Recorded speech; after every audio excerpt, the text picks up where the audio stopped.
अच्छा जी, आज की क्लास स्टार्ट करते हैं। आऊज़ु बिल्लाहि मिनश शैतानिर रजीम, बिस्मिल्लाहिर रहमानिर रहीम। रब्बि इश्रह ली सदरी व यस्सिर ली अमरी वाहलुल उक़दतम मिन लिसानी यफ़क़हू क़ौली। रब्बि ज़िदनी इल्मा। बेटा, लास्ट टाइम हमने फर्स्ट क्लास से दोबारा से स्टार्ट करा था अपना FA1 का कोर्स। इससे पहले हम लोगों ने एक आध चैप्टर्स पे आ गए थे, यानी हमने थोड़ा बहुत हाफ चैप्टर रीड कर लिया था, लेकिन due to some new students हम लोगों ने दोबारा से रीस्टार्ट करा। बहरहाल लास्ट क्लास में हम लोगों ने अकाउंटिंग को समझा दोबारा। अकाउंटिंग किसे कहते हैं, क्या मकसद है फाइनेंशियल अकाउंटिंग को पढ़ने का, और इससे आपको क्या फायदे बिजनेस में देखने को मिलते हैं। फिर बिजनेस किसे कहते हैं, बिजनेस के अंदर जो आपके पास अकाउंटिंग की क्लासेस हैं, तो उसमें कौन कौन से एलिमेंट्स होते हैं, यानी हेड्स ऑफ अकाउंट्स भी हमने पढ़े, और उसके तमाम अंदर के जितने टाइटल्स ऑफ अकाउंट होते हैं, या फिर आप कह सकते हो एलिमेंट्स जो उनके मेंबर्स होते हैं, वो कौन कौन से हैं। ये तमाम चीज हम लोगों ने पढ़ी। बिजनेस ट्रांजैक्शंस किसे कहते हैं वो भी हमने समझा। और ACCA में आपके पास FIA मॉड्यूल में किस तरह से पेपर्स आते हैं।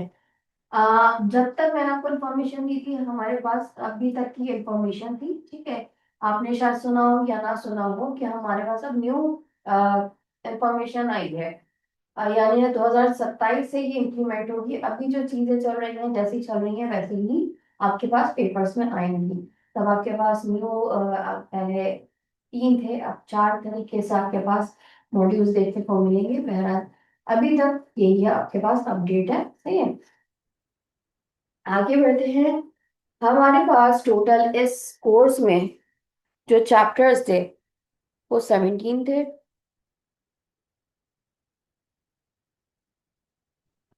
हम BPP बुक फॉलो कर रहे हैं। BPP बुक फॉलो करने में हमारे पास जो सामने आ रहे हैं चैप्टर्स, वो टोटल 17 चैप्टर्स हैं। इन टोटल 17 चैप्टर्स जो है ये 4 पार्ट्स में डिवाइड है। Part A, which is introduction to transaction accounting.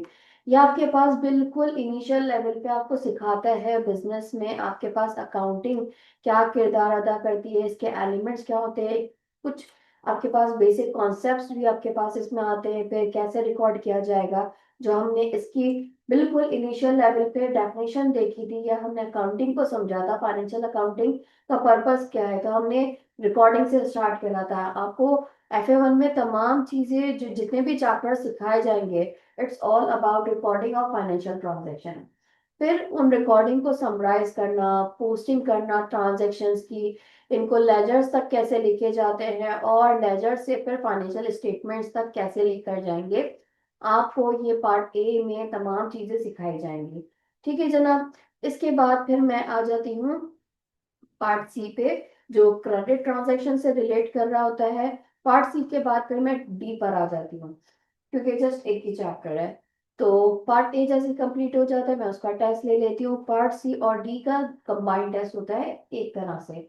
क्योंकि D में ज्यादा आपके पास चैप्टर्स नहीं है, इस वजह से मैं एक ही इसको काउंट करके टेस्ट ले लेती हूँ। देन फिर हम आ जाते हैं पार्ट B पे, जिसमें आप कैश रिलेटेड ट्रांजैक्शंस को देखते हैं। अब चाहे वो आप डायरेक्ट अपनी कंपनी में देखो कैश की ट्रांजैक्शन, या फिर बैंकिंग ट्रांजैक्शंस के थ्रू। फिर हम इसमें बैंक रिकंसिलेशन भी पढ़ते हैं, पैटी कैश भी पढ़ते हैं। ये तमाम चीजें, यानी इन शॉर्ट हम जो पार्ट B में पढ़ रहे हैं वो कैश रिलेटेड ट्रांजैक्शंस पढ़ रहे हैं। और आपके पास जो C में पढ़ रहे हैं वो क्रेडिट ट्रांजैक्शंस पढ़ रहे हैं। हमने थोड़ा बहुत डिस्कस भी करा था ये कैश और क्रेडिट किसे कहते हैं। बहरहाल जब ये आपके पास सारे पार्ट्स कंप्लीट हो जाते हैं, यानी A पार्ट C और D कंबाइन सेकंड पार्ट हो जाएगा, सेकंड टेस्ट हो जाएगा थर्ड पार्ट का। यानी कि मैं कंसीडर करती हूँ B को थर्ड, तो आपके पास जो तीसरा टेस्ट होगा वो पार्ट B का होगा।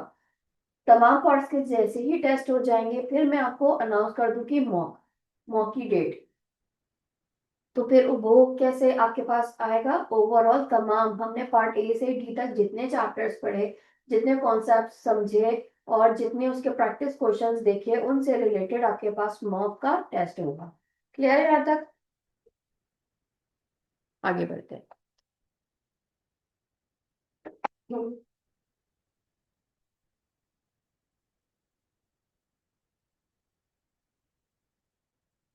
हम्म,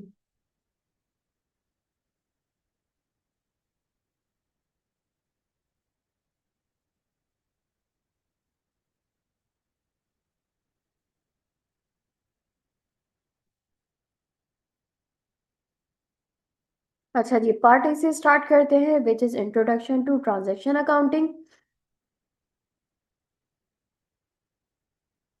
और उसमें हम चैप्टर 1 पढ़ते हैं। चैप्टर 1 है बेटा हमारे पास business transactions and documentation. Business transactions किसे कहते हैं, हमने ये डिस्कस करा था।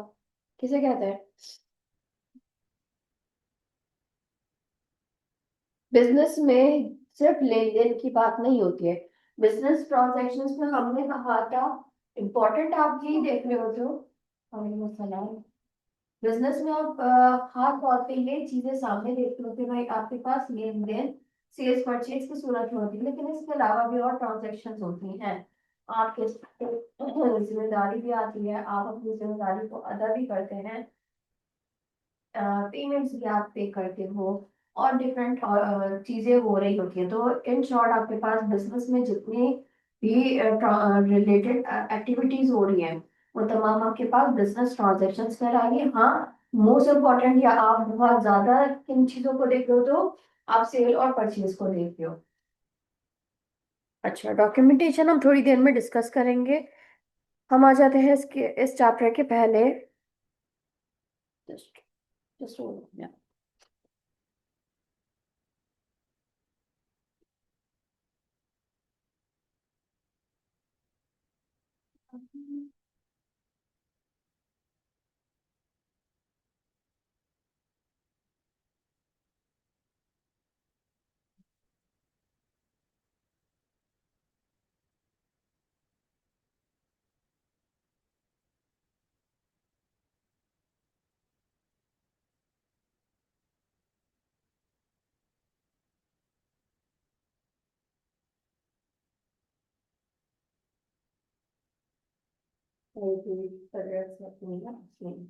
अच्छा जी, फिर हमने डिस्कस करा था बिजनेस को। पहले तो हम टाइप्स ऑफ बिजनेस से पहले, टाइप्स ऑफ बिजनेस या टाइप्स ऑफ बिजनेस ट्रांजैक्शन से पहले आ जाते हैं बिजनेस पे। बिजनेस हमने डिस्कस करा था, किसे कहते हैं बिजनेस? बिजनेस किसे कहेंगे? ऐसी लीगल एक्टिविटीज जिसपे जिससे सर्विस देकर इस तरह से प्रॉफिट अर्न करना। एग्जैक्टली। सर्विस जरूरी नहीं है, देखो बिजनेस में आपके पास तीन तरह से बिजनेस कर सकते हैं। अगर हम बात करें बिजनेस में एक्टिविटीज की, ओवरऑल बिजनेस का मकसद क्या है, बिजनेस जो निकला है वर्ड, वो निकला है बिजी से, ठीक है ना। अब बिजनेस में आप एक्टिविटीज को परफॉर्म करने में बिजी रहते हो। कौन सी एक्टिविटीज होती हैं भाई? ये लीगल एक्टिविटीज होती हैं। अब ये लीगल एक्टिविटीज आपके पास तीन तरह से देखी जाती है ओवरऑल। कौन कौन सी होती हैं? कौन कौन सी होती हैं भाई? आपके पास एक तो मैन्युफैक्चरिंग होती है, कि आपने रॉ मटेरियल की सूरत में माल उठाया। फॉर एग्जाम्पल आपने ये टेबल बनानी थी, तो इसके ऊपर जो आपके पास फिनिशिंग के लिए जो लगी हुई है, जो क्या कहलाती है, चिपोट है क्या है वो, लकड़ी, इसके नीचे लोहा लगा है, ये तमाम आपको इस सूरत में नहीं मिलता है। आप इसको रॉ मटेरियल की सूरत में उठाते हो, उसको डिजाइन करते हो, फिर ये आपके पास एक टेबल की सूरत अख्तियार करती है। तो रॉ मटेरियल आपने लिया, बनाया, ये आपके पास क्या कहलाएगा, ये किस तरह से बिजनेस कहलाएगा? मैन्युफैक्चरिंग। फिर दूसरी चीज आपके पास क्या दिखती है, कि आपने बनाया, आपने किसी शॉपकीपर को सेल कर दिया। भाई ये मानकर भी तो आप देखते हो, ये आपके पास क्या बना बनाया अल्लाह ताला ऊपर से देते हैं? नहीं। हम में से ही फैक्ट्रीज क्या होती हैं, बनाती हैं इसको, और किसको बेच देती हैं? शॉपकीपर्स को। वो शॉपकीपर क्या करते हैं, बना बनाया माल खरीदते हैं और सेल आउट कर देते हैं। इसको हम कहते हैं क्या भाई? ट्रेडिंग। क्या कहते हैं? फिर तीसरी चीज आ जाती है क्या आपके पास? सर्विसेज। क्या? सर्विसेज। सर्विसेज जैसे हम आपको प्रोवाइड कर रहे हैं, टीचिंग की सर्विस प्रोवाइड कर रहे हैं, इसी तरह आपके पास रेस्टोरेंट्स में जो शेफ्स वगैरह होते हैं, वो बना के आपको देते हैं। अब वो अपनी सर्विस किसको दे रहे हैं? उस रेस्टोरेंट को। आप किसी भी रेस्टोरेंट में चल जाओ, अपनी खदमात अंजाम दे रहे हैं, आपके पास एक फाइनल प्रोडक्ट आ रहा है। इसी तरह आपके वहाँ जो उस रेस्टोरेंट्स में मैनेजर्स हैं, या फिर जो आपके पास वो टेबल तक लाने वाला, जो खाने को लाने वाला होता है, उनकी सर्विस होती है। वो तमाम क्या है, सर्विस प्रोवाइड कर रहे हैं। इसी तरह आपके पास पुलिस है, या इस तरह के दीगर इदारे को क्या प्रोवाइड कर रहे हैं, आपको सर्विस प्रोवाइड कर रहे हैं।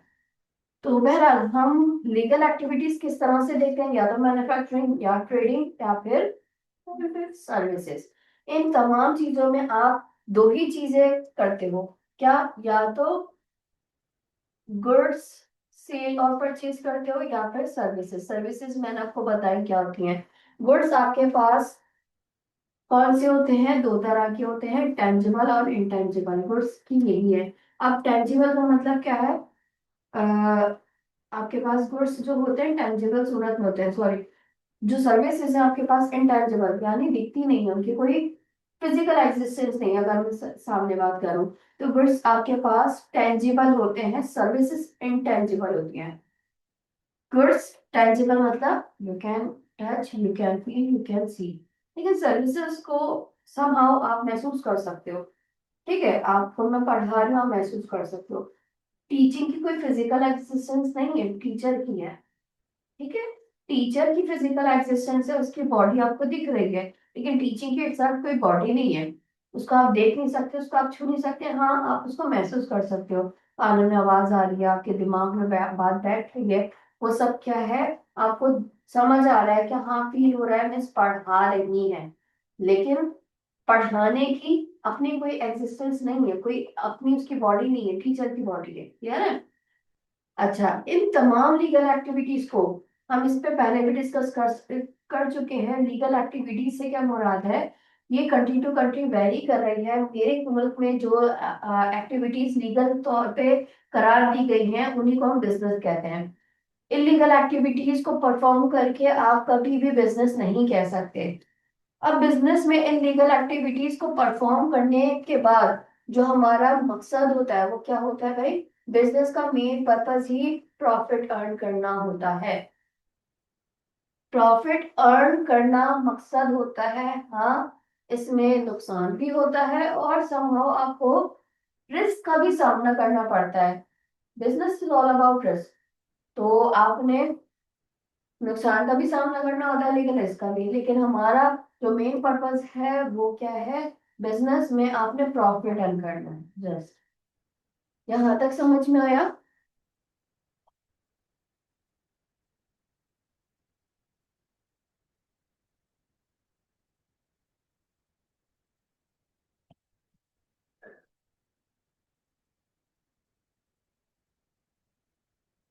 ठीक है, अब बिजनेस में आपके पास जितनी ट्रांजैक्शंस आती हैं दो तरह से होता है। हमने सेल एंड परचेज की बात करी, दोनों ही क्या हो सकती हैं, दो तरह से हो सकती हैं, सेल भी परचेज भी। सेल भी और परचेज भी। आप शॉप पे गए, शॉप पे आपने क्या खरीदा भाई, मार्कर्स खरीदे, और मार्कर्स की पेमेंट आपने उसी वक्त कर दी। तो आप जब खरीदने गए और उसी वक्त आपने पेमेंट कर दी, तो ये क्या कहलाती है, परचेज ऑन कैश। क्या कहलाती है, आप उसकी नजर से यही चीज देखो, जब उसने कस्टमर को बेचा माल और ऑन द स्पॉट उसको पेमेंट मिल गई तो उसके लिए क्या है, सेल ऑन कैश। क्लियर है, आपके लिए भी अकाउंटिंग है, उसके लिए भी। आपने क्या रिकॉर्ड करा इसको परचेज के तौर पे, उसने क्या रिकॉर्ड करा इसको सेल्स के तौर पे। इसी तरह एक और एग्जांपल देख लें, फॉर एग्जांपल आप टीवी लेने गए हैं, सही है, अब टीवी की इंस्टॉलमेंट आपने करवा दी है। अब आपके फॉर एग्जांपल 1 लाख आपने उसकी कॉस्ट देखी, आपने कहा सही है मैं इसको 5 इंस्टॉलमेंट में भरूंगी, अभी एक पहली में इंस्टॉलमेंट भर के जा रही हूँ, यानी ऑन द स्पॉट 20,000 देकर जा रही हूँ, बाकी की 4 मैं बाद में ले दूंगी। यानी अगले महीने, उससे अगले महीने, उससे अगले महीने आपने डील डन कर दी। तो अभी आपने कैश जो पेमेंट करी है कैश के तौर पे, अभी आप लिखोगे हाँ मैंने 20,000 कैश परचेज करी, बाकी की रिमेनिंग 80,000 है, वो 80,000 क्या है, क्रेडिट। सही है, बाकी की आपके पास परचेज है वो किस तरह से दिखेगी, क्रेडिट परचेज। क्लियर है, उसी की नजर से देखो सेल वो कैसे रिकॉर्ड करेगा, 20,000 तो वो दिखाएगा कि हाँ मेरे पास कैश सेल हुई है, बाकी की 80,000 क्या हुई है, मेरे पास क्रेडिट सेल हुई है। कैश और क्रेडिट सेल का मतलब क्या है, कैश सेल का मतलब है ऑन द स्पॉट आपको पेमेंट कस्टमर देके जाता है। जबकि क्रेडिट सेल का मतलब है लेटर, यानी बाद में आपको पेमेंट मिलेगी। कस्टमर आपसे एक तो जबानी कलाम में अगर बात कर रहा है तो वो क्या है, कैसे रिकॉर्ड करेंगे आप, अकाउंट रिसीवेबल, जो मैंने बात कही थी आपको। अकाउंट रिसीवेबल बिजनेस के लिए एसेट है। क्यों एसेट है? क्योंकि वो पैसा आपका है, आपने गुड्स सेल कर दी होगी या फिर अपनी सर्विस दे दी होगी। रिसीवेबल का जहां पे भी वर्ड आ रहा है, अगर अगर तो फी रिसीवेबल है, तब भी मैं क्या कहूंगी कि मैंने अपनी सर्विस दे दी है और आपसे मुझे अमाउंट लेना बाकी है। इसी तरह अगर मैंने कोई सेल करी है चीज, तो मैं अपने पास रिकॉर्ड करूंगी क्या, कि मेरा इस पे हक है। रिसीवेबल का मतलब है जो जिसने सेल करे हैं गुड्स, उस सेल करने वाले का उस कैश पे हक है, कंट्रोल है, ऑनरशिप है। दूसरी और क्या चीज, फायदा दे सकता है, हाँ दे सकता है। जब मिलेगा उसको तो फायदा होगा, बेनिफिट होगा, मॉनेटरी टर्म्स में इसको बेनिफिट होगा। कितने साल तक, यानी कितने पीरियड तक इसको, कितने पीरियड के अंदर अंदर उसको फायदा हो सकता है, एक साल के अंदर अंदर कंसीडर करता है, क्योंकि एक साल के अंदर अंदर वापस आने के चांसेस होते हैं। तो वो क्या कहलाएगा बिजनेस के लिए, अकाउंट रिसीवेबल। जब जबानी कलामी बात होगी, यही चीज बाकायदा कॉन्ट्रैक्ट के तौर पर हो, तो आप लिखोगे नोट्स रिसीवेबल। क्लियर है? जो मैंने आपको बताया था। आप यहाँ पर आ जाओ, इस चीज का भी वही है। परचेज करा क्रेडिट पे, इसका मतलब क्या है, आपने वादा करा है कि आप बाद में पेमेंट दोगे, तो आप इसको रिकॉर्ड करोगे क्या, अकाउंट्स पेएबल। क्या रिकॉर्ड करोगे? Accounts payable. ठीक है। क्रेडिट की बात आ जाती है तो इसका मतलब क्या है, आप अकाउंट रिसीवेबल, अगर जबानी कलामी बात है। और अकाउंट रिसीवेबल इटसेल्फ क्या है, एसेट्स है। कौन सा एसेट? Current asset. ठीक है, आपके पास क्या है, करंट एसेट। इसी तरह से जब आप बकायदा कॉन्ट्रैक्ट करो तो वो क्या कहलाता है आपका, नोट रिसीवेबल। वो भी आपके पास क्या है, करंट एसेट। क्लियर है? आप अपने पास इस चीज को कैसे रिकॉर्ड करोगे, अगर आपने मुझसे परचेज करा क्रेडिट पे, मुझसे वादा करा कि भाई अगले महीने में मैं आधी दूसरी किस्त पे कर दूंगी, तो वो क्या है आपके लिए, आपके लिए लायबिलिटी है। अकाउंट्स पेबल क्या है, मैं कैसे रिकॉर्ड करूंगी इस क्रेडिट सेल को, अकाउंट्स पेएबल। अकाउंट्स पेबल क्या है भाई, आपके पास लायबिलिटी है, और इस लायबिलिटी का नाम क्या है, करंट लायबिलिटी। क्या है, करंट लायबिलिटी। और यही जबानी कलामी बात अगर कॉन्ट्रैक्ट की सूरत में हो तो क्या कहलाएगा, लोन्स पेबल। क्लियर है? यहाँ तक कोई सवाल? बिजनेस की ये जो डेफिनेशन लिखी है, प्लीज इसको रीड करें। स्क्रीन पे सही से दिख रहा है?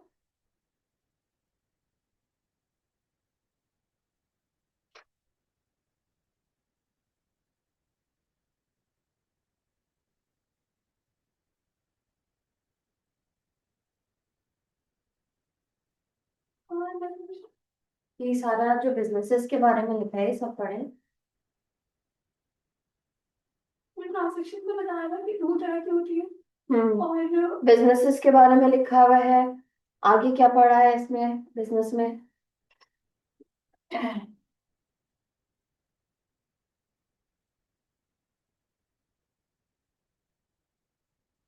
इनके कॉन्सेप्ट को समझना है। हर जगह आपको बेसिक वैसे, जैसे आप लोग नॉर्मली पढ़ते थे कि भाई जो बायोलॉजी है इसकी डेफिनेशन क्या है, वो मैं यहाँ पे समझ नहीं होगा। कुछ इम्पोर्टेंट बात आपको बता दी जाती है कि भाई ये बुलेट पॉइंट्स आपके लिए बहुत इंपॉर्टेंट है, इस बात को याद रखिएगा। लेकिन आपने जस्ट ओवरऑल रीड करके कॉन्सेप्ट समझना है। मैंने आपको वो पढ़ने का तरीका बताया था कैसे। एक तो वो चीज जो मैं आपको लेक्चर में यहाँ दे दूँ अपने पास रिकॉर्ड करें। दूसरा आपने क्या करना है, बीबीपी बुक हमने आपको रेकमेंड करी है, इसको रीड करना है। जैसे मैंने आज ही चैप्टर स्टार्ट करा है, अब ये चैप्टर आपके पास स्टार्ट हुआ है, आपने बिजनेस पढ़ा, बिजनेस ट्रांजैक्शंस पढ़ी। इस बिजनेस को समझने के बाद जो मेन इंपॉर्टेंट बातें लग रही हैं तो आप बुलेट पॉइंट्स में लिख के अपने पास लिखेंगे। और मैं कहती हूँ अपनी यादें रखने के लिए हाईलाइट कर लो। जो इम्पोर्टेंट बातें हैं उसको हाईलाइट करने से ये होता है, हमारे अंदर ये चीज आ जाती है कि कलरफुल चीजें हम अट्रैक्ट करते हैं, तो आपके पास दिमाग में रहती है। अच्छा, ये आपने पढ़ा है। तो लास्ट टाइम बिल्कुल जब आपका फाइनल आएगा, आपने प्रिपेयर इस तरह से प्रिपेयर करना है। आपने पेपर के लिए इस तरह प्रिपेयर होना है कि पूरी पूरी बुक एंड में नहीं रीड करनी, जितने आपने बुलेट पॉइंट्स निकाले हैं जस्ट उसको रीड कर लेना, ताकि आपको रिकॉल हो जाए मैंने इस कॉन्सेप्ट को लेके क्या करा। और प्रैक्टिस क्वेश्चन, जैसे आपने MA1 की क्लास ले ली है, MA1 में भी जैसे आपको बताया गया, आपने MA1 लिया है? नहीं, आप जस्ट FA1 लो। बहरहाल इनसे भी गाइडेंस ले सकते हैं कि कैसे आपने काम करना है, क्योंकि दोनों क्लासेस में आपको दोनों मेंटर्स की तमाम चीजें पढ़ाई जाती हैं। बहरहाल, तो प्रैक्टिस क्वेश्चंस हम इस चैप्टर के एंड में भी देखेंगे। इसी तरह आपके पास रिवीजन किट में भी क्वेश्चंस आते हैं। अब जो रिवीजन किट में क्वेश्चन आते हैं इन्हीं चैप्टर पे बेस करते हैं। जरूरी नहीं है वही क्वेश्चन आए, हो भी सकता है वही आए। हम नहीं कह सकते कि वही क्वेश्चन आता है या इससे अलग आता है, क्योंकि AI के इस पे बनते हैं तमाम क्वेश्चंस आएंगे कहाँ से, आपके इन्हीं कोर्स से आएंगे, इन्हीं सिलेबस से बनकर आएगा, आउट ऑफ सिलेबस नहीं है। इन्हीं कॉन्सेप्ट्स को अच्छे से समझ जाएंगे। वो कहीं से भी पूछ सकता है, एक होता है यूं सीधा कान पकड़ना, एक होता है घुमा के कान पकड़ना। वो दोनों तरीके से पूछ सकता है। कब आपको आएगा कान पकड़ना? जस्ट आपको तब आएगा जब उसका कॉन्सेप्ट पता होगा कि हाँ तुमसे पूछा क्या जा रहा है, कान पकड़ने के। बस ये चीज आपके कॉन्सेप्ट में होनी चाहिए कि अकाउंटिंग में आपके पास बिजनेस का क्या मकसद है, किसे आप बिजनेस कहोगे, कितनी टाइप्स आपको दिख रही है, बिजनेस करा किस किस तरीके से जाता है, बिजनेस की ट्रांजैक्शंस कितनी तरह से हो सकती है। तो हमने ये चीजें देखी हैं, चाहे सेल हो परचेज हो। और अगर सेल कर रहे हो तो वो क्रेडिट सेल आपके लिए क्या कहलाएगी, किस किस तरह से इसको रिकॉर्ड करा जाएगा, अगर इसको इस तरह रिकॉर्ड करा जा रहा है तो बिजनेस के लिए ये क्या है, एसेट है कि लाइबिलिटी है, वो तमाम चीजें क्लियर। ये रीड कर लिया आप लोगों ने?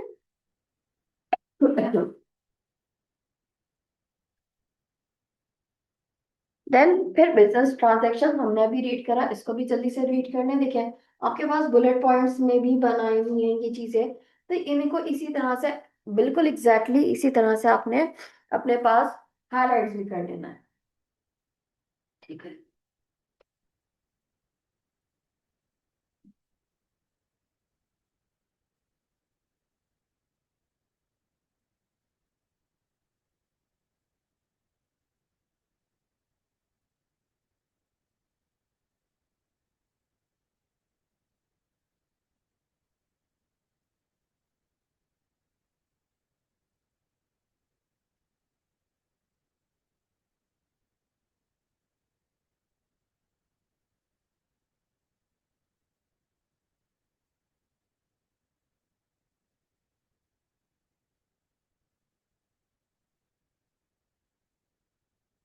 पढ़ लिया?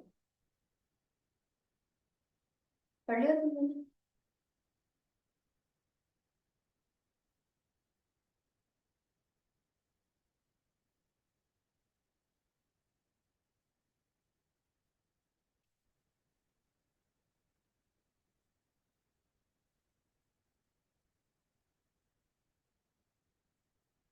चल आगे बढ़ते हैं।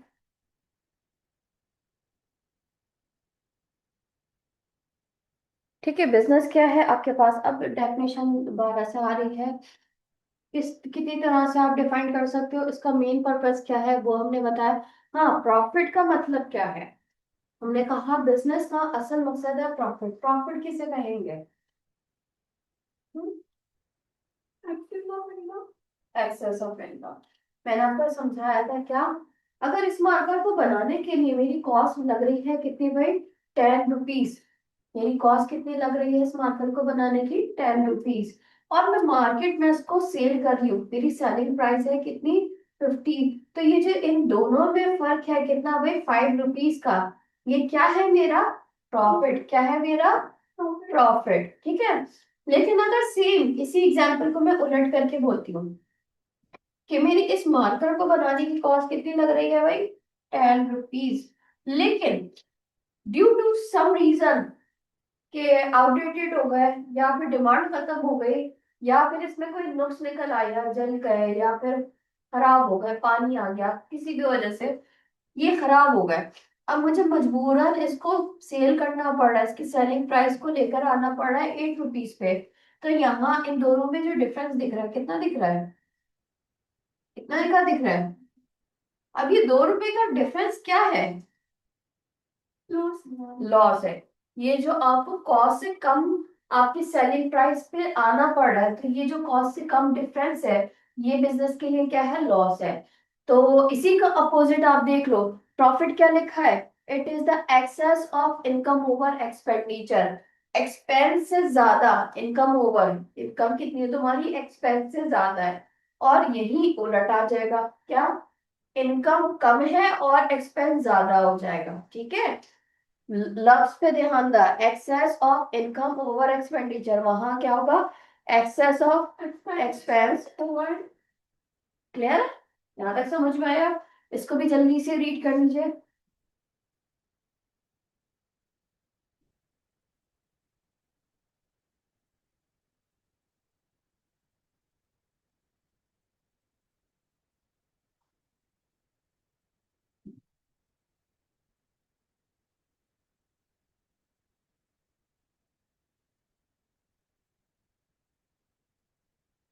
डन।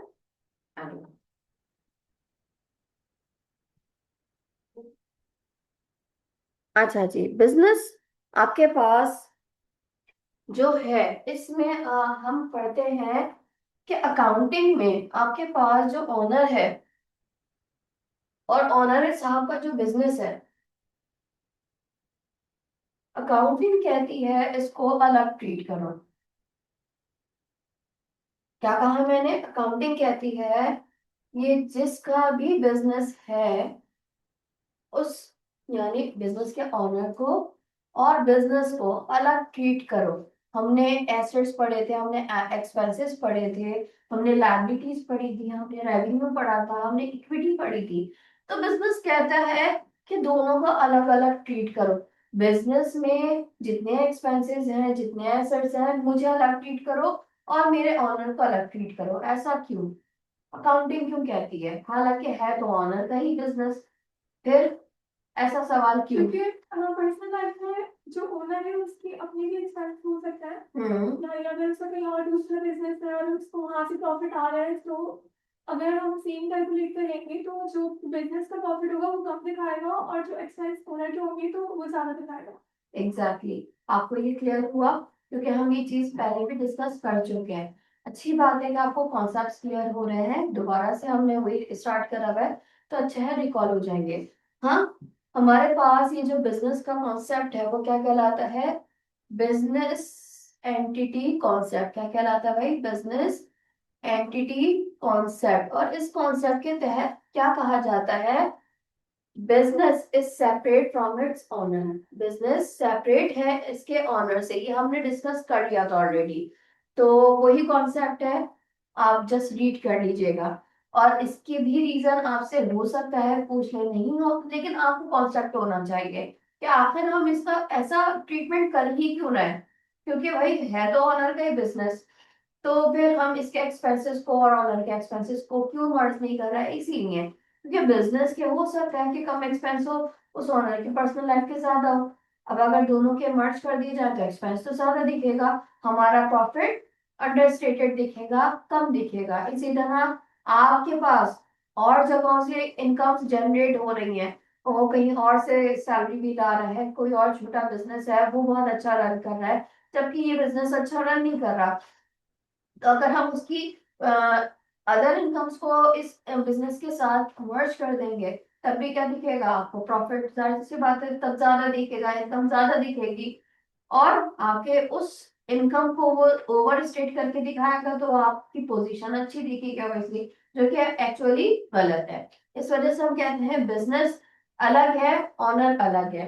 अब ये तो अकाउंटिंग कहती है, कौन कहता है? अकाउंटिंग सबको अलग करने का कहती है। लेकिन जो कानून है वो क्या कहता है? मैं कभी भी अच्छा, सोल प्रोप्राइटर, पार्टनर्स और आपके पास कॉर्पोरेशन, ये हमने डिस्कस कर लिए थे। तो सोल प्रोप्राइटर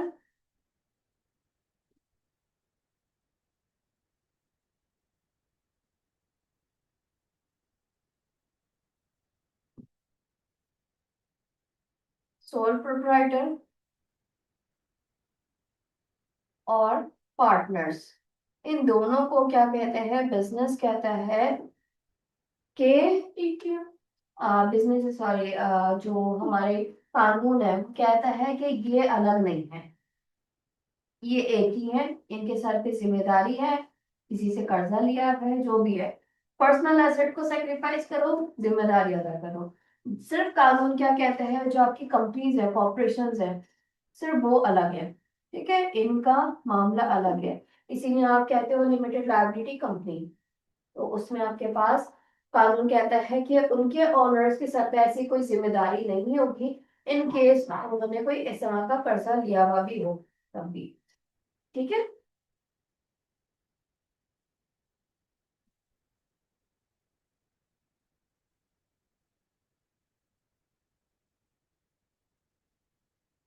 देन जितनी भी फाइनेंशियल ट्रांजैक्शंस होती हैं, हर ट्रांजैक्शंस के डुअल इफेक्ट होते हैं, हर बिजनेस ट्रांजैक्शंस के डुअल इफेक्ट होते हैं। अब इन ट्रांजैक्शंस को रिकॉर्ड करना हमें सीखना होता है।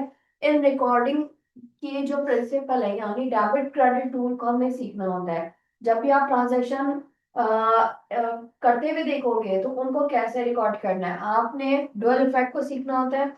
कैसे सीखते हैं, हमारे पास देखो कौन कौन सी चीजें हैं, एसेट्स है, एक्सपेंसेस है, ड्राइंग है, इसी तरह आपके पास लाइबिलिटी, कैपिटल और रेवेन्यू। चलो पहले रेवेन्यू पहले लिख लेते हैं। रेवेन्यू, लाइबिलिटी और कैपिटल, ऐसा ही है। फिर हमें सीखना है कि जनाब ये डेबिट और क्रेडिट होता क्या है। भाई ये डेबिट और क्रेडिट के सिर्फ साइड का नाम है, क्या, साइड्स। एक साइड कहलाती है डेबिट साइड, एक साइड कहलाती है आपके पास क्रेडिट साइड। ठीक है, सिर्फ साइड्स का नाम है, कुछ नहीं है। मतलब क्या है इनका, कि कहाँ आपने डेबिट पे किसको रिकॉर्ड करना है, किस वक्त रिकॉर्ड करना है। इसी तरह क्रेडिट साइड पे किस वक्त किसको रिकॉर्ड करना है, कब करना है। ये वाला आपको राइट हैंड दिख रहा है, लेफ्ट हैंड दिख रहा है, क्या दिख रहा है।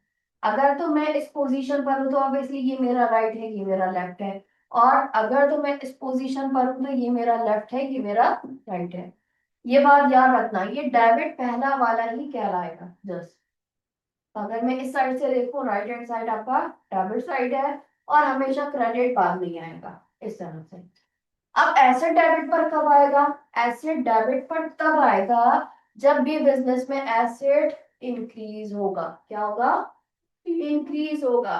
बिजनेस ने सेल करा, बिजनेस के पास क्या आया, कैश आया। कैश क्या है, एसेट है। बिजनेस ने फर्नीचर परचेज करा, अब फर्नीचर बिजनेस के लिए क्या है, एसेट है, इंक्रीज हो रहा है। इसी तरह से आपने क्या करा, कमीशन जो है अर्न करा कैश के बेसिस पे, बिजनेस के पास कैश ही आ रहा है, तो ये तमाम क्या है, एसेट है, बढ़ रहा है। सही है। या फिर आपने जो सेल्स करी थी, अब वो सेल्स आपको रिकवर हो रही है कैश की सूरत में, वो भी क्या है, एसेट बढ़ रहा है। बहरहाल एसेट जब भी इंक्रीज होगा तो कहाँ रिकॉर्ड किया जाएगा, डेबिट साइड। इसी तरह जब भी बिजनेस में एक्सपेंसेस, एक्सपेंस मैंने सिखाए थे कब कब देखते हैं, तो जब भी इंक्रीज होंगे कहाँ रिकॉर्ड होंगे, डेबिट साइड। इसी तरह ड्राइंग जब पर्सनल यूज के लिए विड्रॉ करा जाता है, इसका मतलब है कि इंक्रीज हो रही है ड्राइंग, तब भी कहाँ रिकॉर्ड होगा भाई, डेबिट साइड। क्लियर है। दूसरा क्या है आपके पास, ये क्रेडिट साइड पे जो आपको बढ़ते हुए मिलते हैं वो कौन कौन से होंगे आपके पास, रेवेन्यू, सेल्स हुई है जब भी बढ़ेगी तो कहाँ रिकॉर्ड होगी, क्रेडिट पे। इसी तरह से लाइबिलिटी जब भी बढ़ेगी, जिम्मेदारी पहले नहीं थी अब आ गई, इसका मतलब है बढ़ गई। मैंने कर्जा ले लिया, मेरी जिम्मेदारी बढ़ गई। मैंने एडवांस फीस ले ली है, मेरी जिम्मेदारी बढ़ गई उनको सर्विस देने की, पहले नहीं थी अब बढ़ी है। इसी तरह से मैंने क्या कर दिया भाई, इन्वेस्टमेंट करी है। अब मैंने इन्वेस्टमेंट भले ही गाड़ी की शक्ल में करी हो, मैंने बिल्डिंग की शक्ल में करी हो, किसी भी जरिए से इन्वेस्टमेंट करी, सॉरी करी, तो वो क्या हो गई, इंक्रीज। पहले नहीं की, अब क्या हुई, इंक्रीज। जब भी इंक्रीज होगी कहाँ रिकॉर्ड होगी, इनके नेचर डेबिट है। तीन मेंबर्स हैं, इनके नेचर सिमिलर डेबिट है, इन तीन के नेचर क्रेडिट है, ये याद रखना। अब जब ये कम होते हैं बिजनेस में से, कम होते हैं तो कहाँ रिकॉर्ड होंगे भाई, क्रेडिट पे। क्लियर है। इसी तरह आपके पास जो रेवेन्यू का है और लाइबिलिटी, ये जब भी कम होगा तो डेबिट पे रिकॉर्ड होगा। फिर मिस आपने ये ड्राइंग और इसको कैपिटल को क्यों नहीं लिखा, क्योंकि अगर फॉर एग्जांपल कैपिटल यानी आपकी कैपिटल किसे कहते हैं, बिजनेस में इन्वेस्टमेंट को, जब कम होगी, कम होने का मतलब आपने निकाल दिया, तो जब अगर निकालोगे तो ऑब्वियसली डेबिट पर आ रहा है ड्राइंग। ठीक है, बात समझ में आई। और अगर मैंने ड्राइंग को रिवर्स करा यानी कि दोबारा डालूंगी, दोबारा डालूंगी तो उसका मतलब क्या है, कैपिटल। तो मैंने इसको रिवर्स नहीं करा, ये रिवर्स नहीं होती है, जस्ट बढ़ते हैं। क्लियर है। इसलिए यहाँ पे जो इनकी ट्रीटमेंट आएगी, कुछ नहीं, ये बढ़ते हैं, ये कम नहीं होते।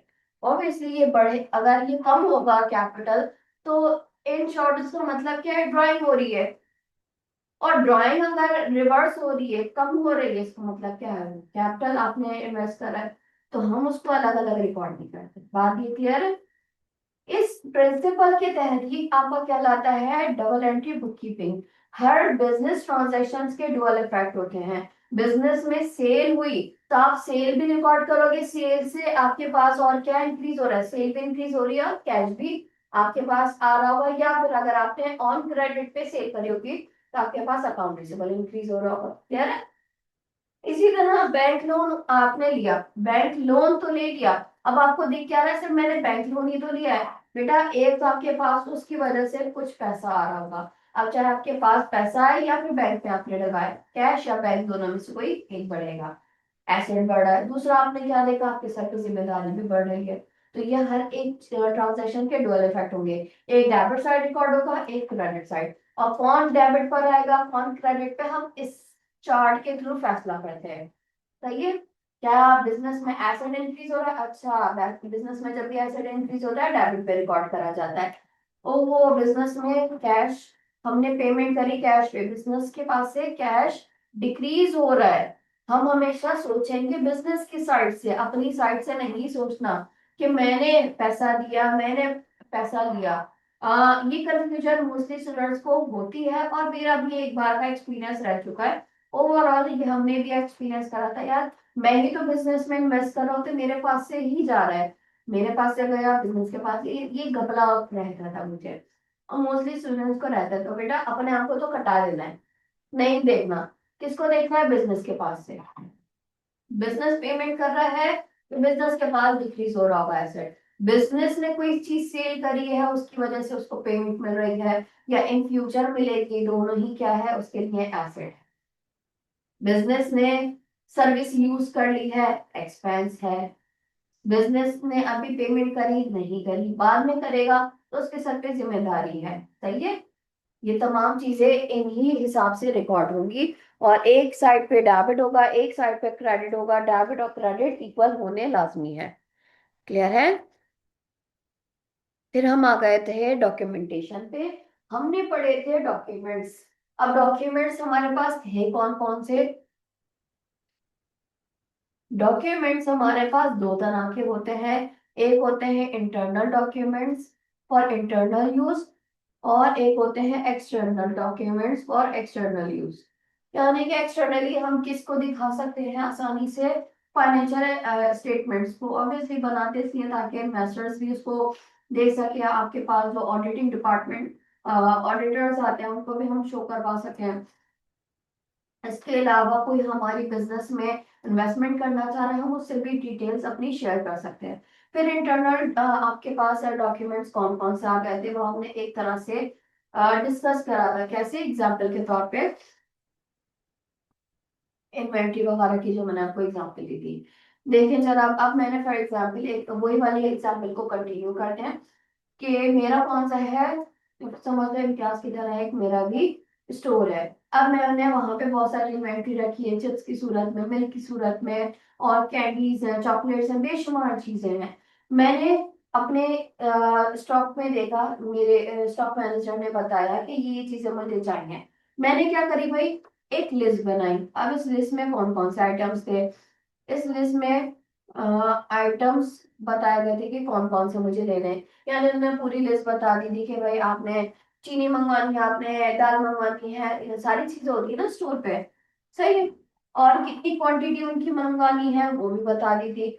½ kg का पैक होना चाहिए, 1 kg का पैक होना चाहिए। मिल्क के कार्टन वाले मंगवा के रखो, तमाम इस कंपनी के मंगवाने हैं, और लेस के वाले फ्लेवर्स मंगवाने हैं, इतने का पैकेजिंग होनी चाहिए तमाम। फिर उन्होंने बताया है इस टाइम पर होना चाहिए, हमें इतने टाइम पे रिक्वायरमेंट है, सही है ना। और इसकी तरह हम इस प्राइस में लेना चाह रहे हैं। तो हमने क्या कर दिया, इस तरह से एक पूरी अपने पास ये बनाए। अब ये क्या है मेरे लिए, ये समझ लो रिक्वेजिशन फॉर्म है। क्या है, परचेज रिक्वेजिशन। रिक्वेस्ट करूंगी आगे को, जो सप्लायर्स हैं उनको मैं रिक्वेस्ट करूंगी। तो क्या लाएंगे, purchase requisition, purchase requisition form, ठीक है। ये किसको दूंगी भाई, ये मैं आगे जितने मेरे पास सप्लायर्स की लिस्ट है, आपको पता होता है आपके एरिया में आपकी इन्वेंट्री से रिलेटेड कौन कौन से सप्लायर्स, आपकी गुड से रिलेटेड कौन कौन से सप्लायर्स हैं। फॉर एग्जांपल मेरे पास 4 हैं, 1 2 3 और 4। मैंने ये रिक्वेजिशन किसको करी है सेंड, तमाम सप्लायर्स को। तमाम सप्लायर्स ने मुझे क्या सेंड करा है, इन तमाम लोगों ने वापस मुझे कोटेशन दी है। क्या भाई, कोटेशन, कोटेशन दी है कि हम आपको इसी तरह से उन्होंने बना के दी होगी, ये चीजें हम आपको इतनी प्राइसिंग पे इतनी क्वांटिटी आपको दे देंगे। अब हमने सबको रिव्यू करा, सप्लायर 1 को भी, सप्लायर 2 को भी, सप्लायर 3 को भी, सप्लायर 4 को भी। लेट सपोज मुझे इन तमाम में से सप्लायर 3 की रीजनेबल लग रही है, अंडर बजट लग रही है, तो मैंने क्या कर दिया, कंफर्म। तब मैंने कहा चलो सही है, मैं सप्लायर 3 से ले लेती हूँ। तो चारों सप्लायर्स की मैंने कोटेशन देखी, तीसरे सप्लायर से मुझे लगा कि हाँ सही है, और मेरे टाइम पे भी आ रहा है, मेरे बजट में भी है, मैंने उनको क्या कर दिया भाई, परचेज ऑर्डर दे दिया, सही है। जाहिर सी बात है, मैं क्या कर रही हूँ, परचेज कर रही हूँ, तो मेरे लिए परचेज ऑर्डर। लेकिन अगर यही चीज मैं सेल करती तो मेरे लिए सेल्स ऑर्डर होता, मैं सेल्स ऑर्डर देती। तो मैं परचेज ऑर्डर दे रही हूँ, वो सेल्स ऑर्डर देंगे, सही है। इस तरह से क्लियर है। फिर हो गया टाइम, हमारा जो डिसाइड था उसी टाइम पे मुझे क्या हो रहा है, डॉक्यूमेंट तमाम चीजें रिसीव हो रही है, उसके साथ कुछ डॉक्यूमेंट्स मजीद रिसीव होते हैं। कौन कौन से, डिलीवरी नोट, डिलीवरी नोट, सही है, आपके पास आ जाता है, उसमें तमाम चीजें लिखी होती हैं, ये चीजें हमने आपको डिलीवर कर दी हैं। आपका मैनेजर चेक करता है। फिर उसी की तरह आपके पास वहीं से सप्लायर की तरफ से गुड्स रिसीव नोट आ जाता है। ये सब आपके पास लिखा हुआ है, शॉर्ट स्टोरी बता रही हूँ। जैसे ही डिलीवरी नोट होता है, सेम आपके पास गुड्स रिसीव नोट होता है। आपने शायद कभी ऑनलाइन मंगवाई हो, आपने कोई भी चीज मंगवाई हो, क्या होता है, साइन लेते हैं वो आपसे, और वो रसीद अपने पास रखते हैं। इसी तरह सप्लायर डिलीवरी नोट के तरह ही वो गुड्स रिसीव नोट भी भिजवाता है। अब वो आपसे साइन लेता है और वापस उसके पास ये चला जाता है, सही है। फिर जैसे ही ये काम होता है, फिर आपके पास ऐसे बात है, पेमेंट की वो बात कर लेता है। तो आपको क्या मिल जाता है भाई, इनवॉइस। इनवॉइस कब मिलती है, जब आप क्रेडिट पे परचेज करते हो, सही है। या आपने क्रेडिट पे सेल करी तो इनवॉइस का जिक्र तब आएगा। इनवॉइस का मतलब क्या है, इनवॉइस का सिंपल सा मतलब ये है कि डिमांड कर रही हूँ पेमेंट। अगर तो मैंने परचेज करा है तो मुझसे की जा रही है डिमांड कि भाई पे करना है इतना। और अगर तो मैंने सेल करा है तो मैं अपने कस्टमर से डिमांड कर रही हूँ कि इतना आपने पे कर, क्लियर है। सिंपली से आपके पास इनवॉइस का मतलब क्या है, डिमांड फॉर पेमेंट। और अगर आपने ऑन द स्पॉट पेमेंट कर देते हैं या रिसीव कर लेते हो, आपके पास रिसीट की बात जो आती है ना, रिसीट मिलती है। यहाँ तक क्लियर है। ठीक है, इसको आप पढ़ लेंगे तो ये सारी वही आपके पास आ जाएंगी बातें, कोटेशन आपको क्या कहते हैं, किसको कहते हैं। हाँ, ये आपके पास रीडिंग पर्पस के लिए। अच्छा, फिर हमने और क्या देखा था। डिपेंड करता है आपके पास इंटरनल डॉक्यूमेंट्स कौन कौन से हो सकते हैं। हम हमें पता होता है हमारे पास इंटरनल डॉक्यूमेंट्स के तौर पे कौन कौन सी चीजें आ रही हैं। डिपेंड करता है, ये हमने लास्ट टाइम भी डिस्कस करा था कि बिजनेस को पता होता है कि उसका नेचर क्या है, उसके हिसाब से आपके पास डिफरेंट डॉक्यूमेंट्स भी हो सकते हैं। जस्ट लाइक हमें हमें अपने स्टाफ मेंबर्स की टाइमिंग्स वगैरह पता होती हैं, उनके स्केड्यूल पता होते हैं। अगर हमारा कोई ऐसा मैन्युफैक्चरिंग का काम है या सेलिंग का काम है तो इन्वेंट्री की लिस्ट हमें पता होती है। इसी तरह जैसे हमने बात करी सप्लायर्स का, मुझे पता होगा कि उस लोकल एरिया में, उस लोकेलिटी में कौन कौन सी सप्लायर्स मेरे यहाँ अवेलेबल हैं, किससे मैं खरीद सकती हूँ आसानी से। ठीक है, गुड्स रिसीव नोट भी हमारे पास होंगे। इसी तरह आपके पास इनवॉइसेस आपके पास होंगे, चेक्स होंगे, expense claim form. Employees sometime कुछ अगर बिजनेस के बिहाफ पे कोई एक्सपेंस कर देते हैं, कहीं जाना पड़ा, कुछ उनको फेयर देने पड़े, तो फिर वो हमसे क्लेम करके उस एक्सपेंस की पेमेंट ले सकते हैं। बहरहाल इसको भी आप आगे पढ़ोगे। तो एक्सपेंस क्लेम फॉर्म क्या होता है, इस तरह से भी आपके पास एम्प्लॉयज के एक्सपेंस क्लेम फॉर्म भी आ जाते हैं। तो डिपेंड करता है आपके बिजनेस के नेचर पे। इनके अलावा भी डॉक्यूमेंट्स हो सकते हैं, ये जस्ट आपके एक एग्जांपल के तौर पे बताया गया है। क्लियर है? इसको जस्ट रीड कर लीजिएगा।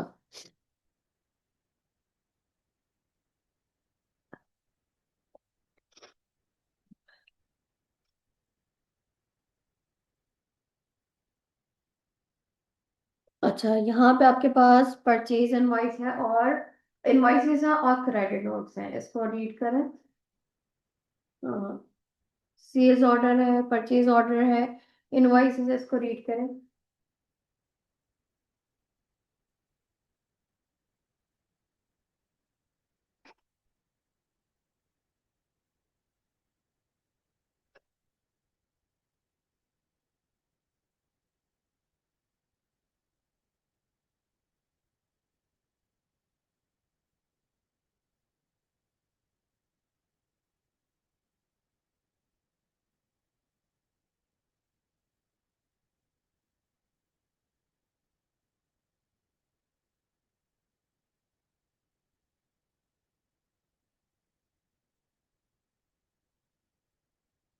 फिर दोबारा से, तो दोबारा से टच कर देना। वेट कर, मैं उस पे मैं आ रही हूँ।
कर लिया जी।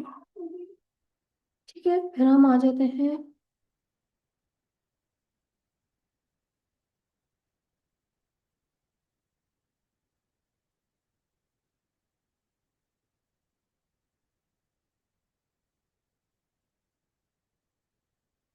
इसको रीड करिएगा। अच्छा, इसमें और क्या क्या चीजें,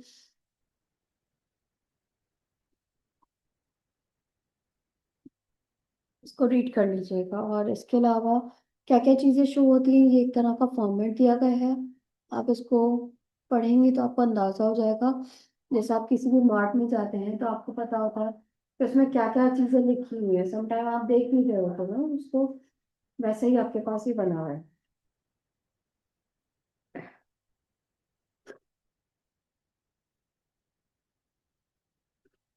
ठीक है, आगे बढ़ते हैं।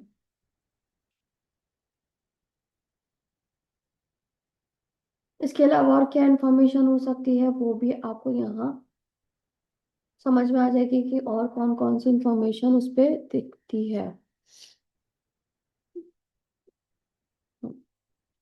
अच्छा, इनवॉइस की कॉपी किस किस के पास रह सकती है? जाहिर सी बात है, जो परचेजर होता है उसके पास एक कॉपी होती है, इसी तरह बिजनेस के पास एक कॉपी होती है।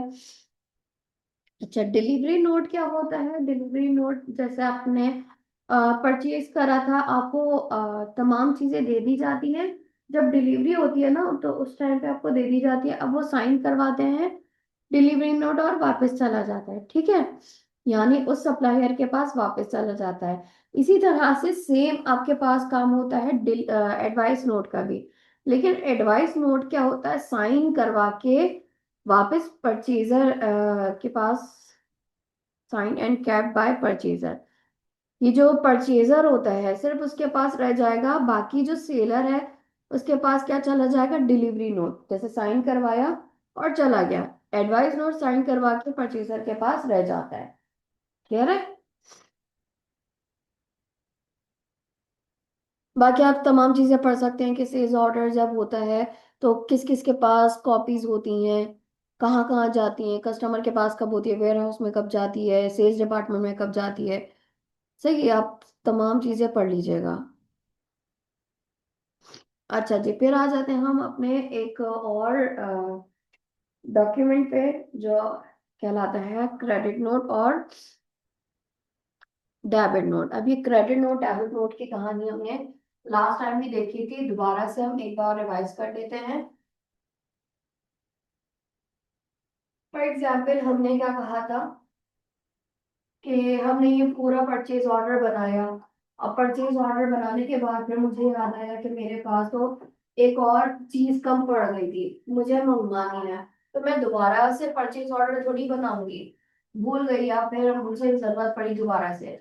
तो दोनों ही रीजन में आपको वो मंगवाना तो है। तो कॉल, जैसे आप कॉल कर लेते हैं नॉर्मल तरीका है, डॉक्यूमेंट्स के जरिए इसको क्या तरीका है, कार है, इसके जरिए हम मंगवा सकते हैं। तो आपने फिर डेबिट नोट का सहारा लेना होता है। पूरा परचेज ऑर्डर बनाने के बजाय क्या, जो एडिशनल चीज है जस्ट आपने उसमें लिखी और वो डेबिट नोट क्या कर दिया आपने, उस सप्लायर को दे दिया। क्या कर दिया भाई, डेबिट नोट कर दिया सेंड। ठीक है, उस सप्लायर को।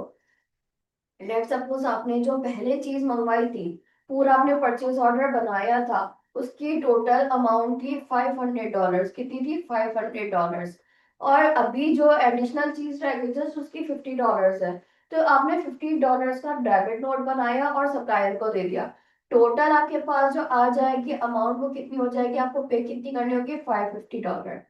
ये बात समझ में आई? एक तो ये पर्पज है आपके पास डेबिट नोट का, क्या, या आपके पास आप कह सकते हो पॉजिटिव इनवॉइस है। क्या है, पॉजिटिव इनवॉइस। पॉजिटिव इनवॉइस का मतलब है इनवॉइस को ये इंक्रीज करता है। क्या करता है, इनवॉइस को बढ़ाता है। पहले 500 दिया, 550 हो गई, तो मतलब 50 से बढ़ा रहा है डेबिट नोट। क्यों, क्योंकि आपने एडिशनली और चीज मंगवाई। दूसरा क्या है, आपको आपको फॉर एग्जांपल जो इन्वेंट्री रिसीव हुई है उसमें से कुछ इन्वेंट्री आपको समझ में नहीं आई, खराब निकली है, आपके रिक्वायरमेंट के हिसाब से नहीं थी। भाई आपने कार्टन मंगवाए थे ऑलपर्स के और वो दे दिया नेस्ले के, वो नहीं समझ में आया, आपको नहीं चाहिए थे। या फिर आपने ऑलपर्स के ही मंगवाए लेकिन आपने छोटा पैकेट मंगवाया, उन्होंने बड़े पैकेट्स दे दिए, तो वो नहीं चाहिए थे। या फिर वो खराब निकल कर आ गई इन्वेंट्री, कोई भी रीजन हो सकता है जिसकी वजह से आप चाहते हो कि ये माइनस हो जाए, तो आप वापस चला जाए। तब आप क्या करते हो, आप रिक्वेस्ट करते हो, आप परचेजर के तौर पे आप सप्लायर से कांटेक्ट करते हो दोबारा ठीक है। और उनको रिक्वेस्ट करते हो कि आप हमें ये हम वापस कर रहे हैं, आप इसकी अमाउंट कम कर दें। अब ये जो रिक्वेस्ट कहलाती है, आप डेबिट नोट के जरिए भेजते हो। किसके जरिए भाई? डेबिट नोट के जरिए। क्या रिक्वेस्ट करते हो? कि आपको क्रेडिट नोट दिया जाए। क्रेडिट नोट का मतलब क्या है? Negative invoice.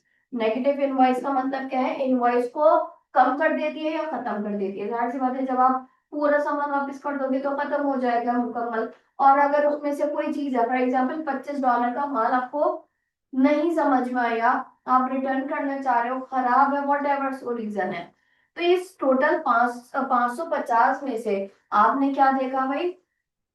550 में से $25 आपने का माल आपने वापस कर दिया, तो कितना रह जाएगा अब आपके पास? 525 बिल बनेगा। तो क्रेडिट नोट क्या है? It's a negative invoice. Invoice को कम करता है। कभी इस तरह से आपके सामने निकल कर आ जाए कि पॉजिटिव नेगेटिव। इनवॉइस को बढ़ाता कौन है? डेबिट नोट, क्योंकि एडिशनल आपने ऑर्डर दिया होता है तो ऑब्वियसली आपके पास पेमेंट लग कर आएगी। और यहाँ क्या है? आपने रिटर्न करवाना होता है। इस वजह से आप रिक्वेस्ट करते हो भाई इस चीज को हम रिटर्न कर रहे हैं, पेमेंट वापस कर। तो आपके पास पेमेंट वापस तो नहीं हुई। इनवॉइस का मतलब है कि आपने पेमेंट नहीं करी है अभी तक, बाद में करनी है, तो आप क्या कहते हो? बिल कम करो। तो बिल कम करवाने का क्रेडिट नोट। क्लियर है? यहाँ तक समझ में आया? यहाँ पे आपको शो भी हो रहा होगा नेगेटिव इनवॉइस माइनस। इसको जस्ट रीड आउट कर लीजिएगा। हमारे पास फॉर्मेट भी है। घर जाके इन तमाम चीज़ों का आप देख लेंगे तो समझ में आ जाएगा क्या क्या चीज़ें होती हैं। डेबिट नोट किसे कहते हैं, गुड रिसीव नोट किसे कहते हैं, इसमें क्या क्या चीज़ें मेंशन होती हैं। ओवरऑल हमने ये तमाम चीज़ें डिस्कस भी कर ली थी, ई कॉमर्स भी हमने डिस्कस कर लिया था। अच्छा जी। फिर आ जाते हैं डिस्काउंट्स, रिबेट्स और अलाउंसेस पे। डिस्काउंट किसे कहेंगे?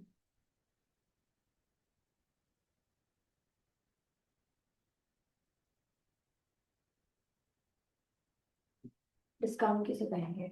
जो हमने गुड्स की प्राइस की थी उसके ऊपर हम वही प्राइस डिक्रीज कर कर। ये मैंने लास्ट टाइम करवाया था, नहीं। नहीं करवाया था?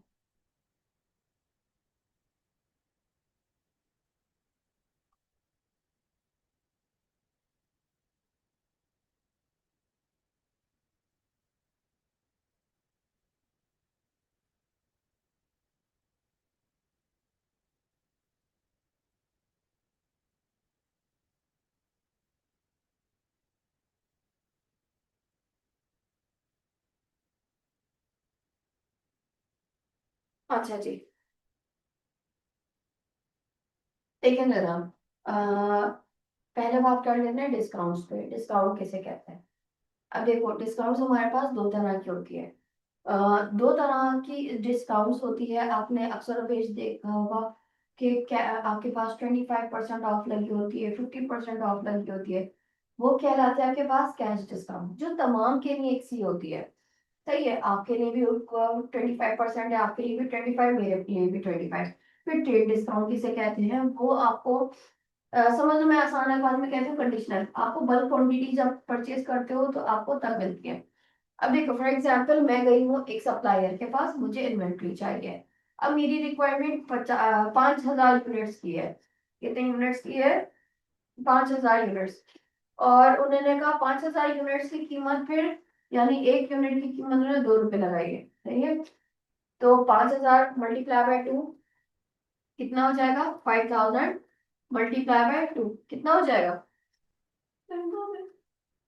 10,000 हो जाएगा। कितना हो जाएगा भाई? सही है।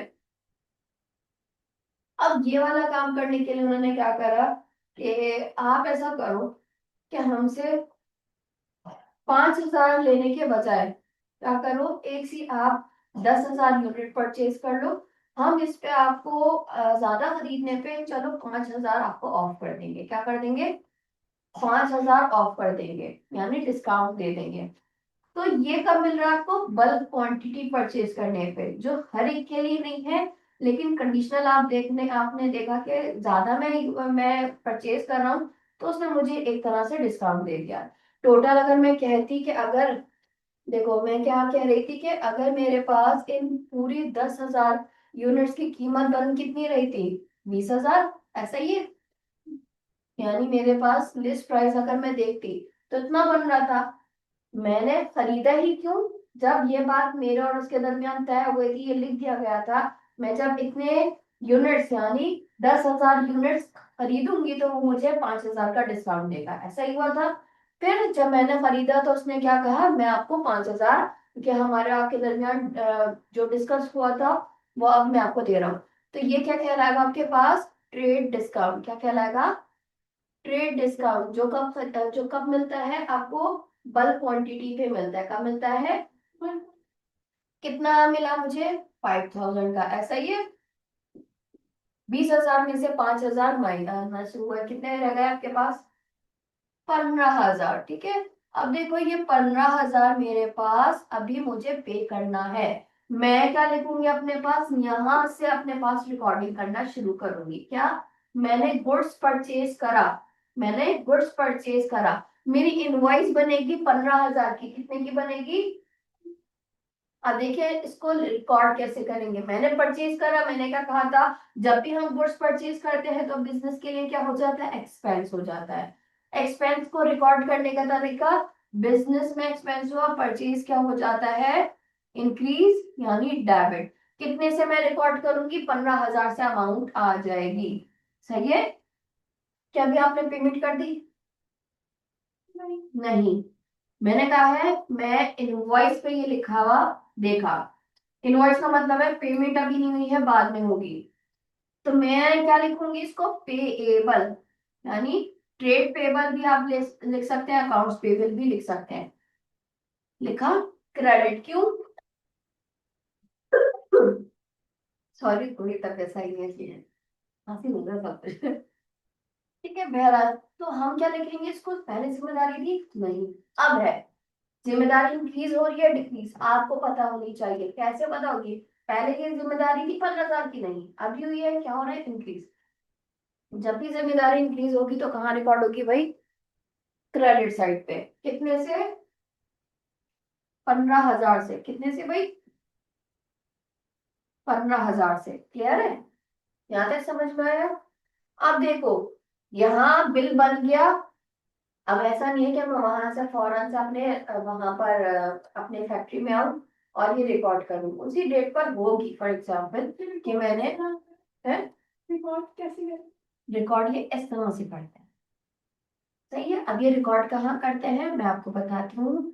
ये रिकॉर्ड करते हैं हम जर्नल, जर्नल में, जो आपका जर्नल जर्नल एंट्रीज बनाते हैं वहां रिकॉर्ड करते हैं। मैं इसका पूरा फॉर्मेट बताती हूँ, पहले मैं ये पूरी बात कर दूं डिस्काउंट की, फिर मैं आपको बताती हूँ कि प्रॉपर वे में किस किस तरह रिकॉर्ड करते हैं। बहरहाल यहाँ तक हो गया काम, कि मेरे और उनके दरमियान अब ये बिल मेरे पास क्या दिखेगा, 15,000 का मेरे पास है। फिर एक और बात तय की गई कि मैंने ये खरीदा था कब, जनवरी की 1 तारीख को, एग्जाम्पल के तौर पे। उसने कहा कि 15,000 का अमाउंट है, ऐसा करें आप 15 दिनों में पेमेंट कर दें, यानी 15 जनवरी तक आप पेमेंट कर दें। अगर तो आप 15 जनवरी तक हमें पेमेंट करते हो, मैं मजीद इसमें क्या कर दूंगी, मजीद आपको 5,000 का डिस्काउंट और दे दूंगी। क्या कर दूंगी, 5,000 का और डिस्काउंट दे दूंगी।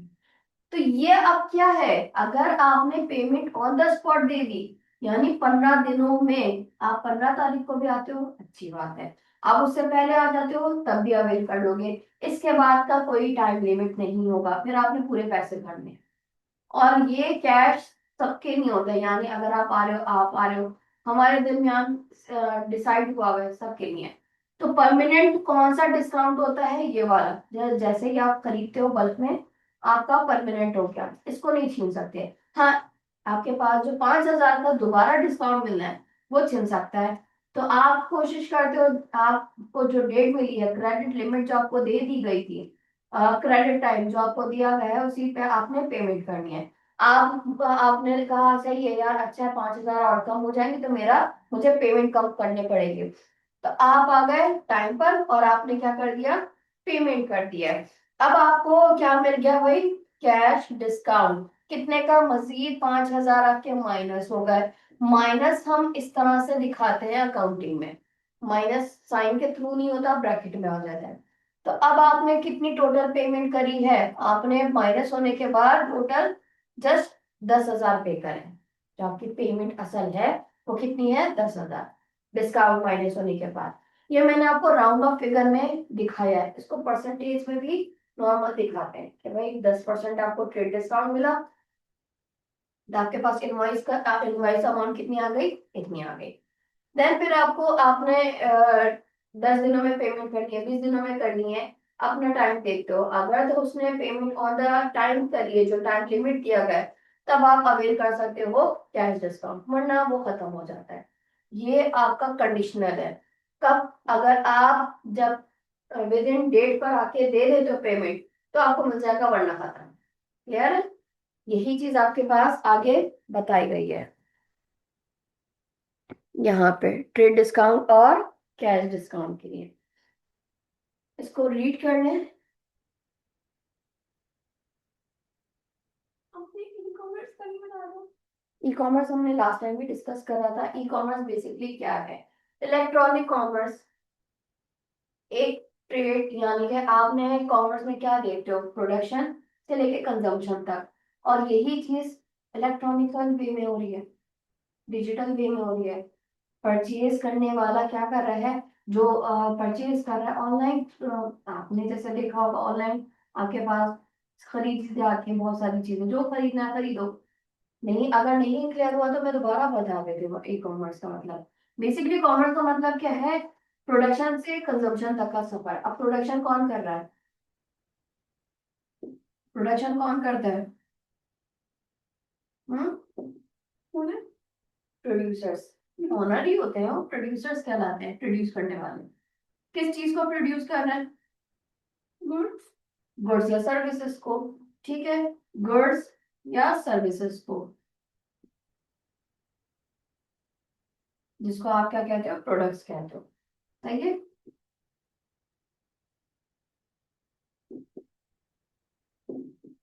क्यों कर रहे हैं ये, ताकि कंजम्पशन हो। कंजम्पशन का मतलब है, कंजम्पशन का मतलब है यूज हो। कंजम्पशन कौन करता है, बाय। बायर या कंज्यूमर्स या यूजर्स। ठीक है, किस चीज को कर रहे हैं, ऑब्वियसली जो आप बना रहे हो गुड्स या सर्विसेज को। आप इनका मकसद क्या है, प्रोड्यूस करना, ताकि वो कंज्यूम कर सकें। क्यों, फ्री ऑफ कॉस्ट। नहीं, वो प्रॉफिट होगा। हाँ, क्या मकसद है कि प्रॉफिट हम होगा। ट्रांसफर तो कर रहे हैं, वजह है इसकी पैसा अर्जित करना। तो अब यही काम आपका आज के दौर में डिजिटली हो रहा है, ऑनलाइन बेसिस पर हो रहा है। यही आपका ई कॉमर्स है।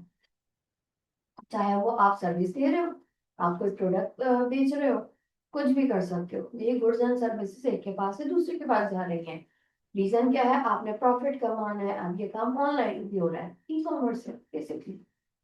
ठीक है, ई का मतलब है इलेक्ट्रॉनिक। ये रीड करा आपने।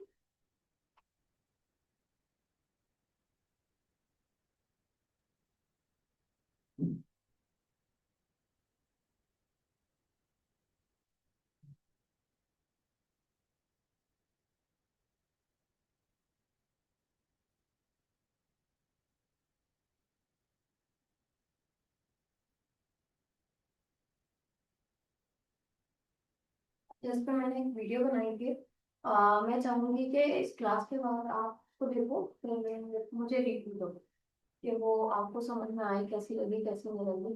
ये जो आपके पास एक कॉमर्स का रिलेटेड टॉपिक है, समझे?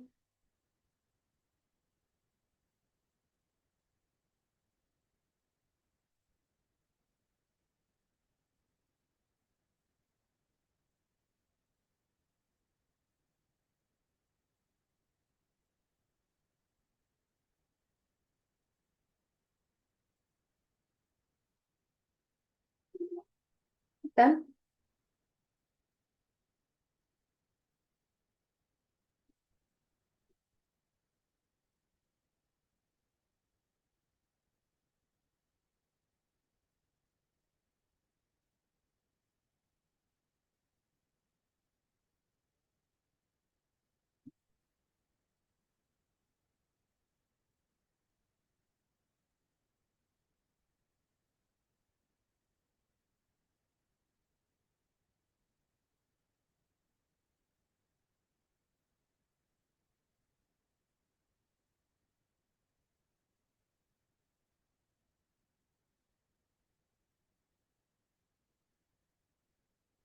ठीक है, इसके बाद फिर हम आ जाते हैं आगे डिस्काउंट के क्वेश्चन पे। ट्रेड डिस्काउंट, कैश डिस्काउंट मैंने आपको समझाया था, इसको आप पढ़ लीजिएगा। अब देखो, इसका अगर क्वेश्चन आता है तो किस तरह से हम सॉल्व कर सकते हैं। Please read this question. दिख रहा है आपको क्लियरली? आई होप कि आप क्लियर होगा।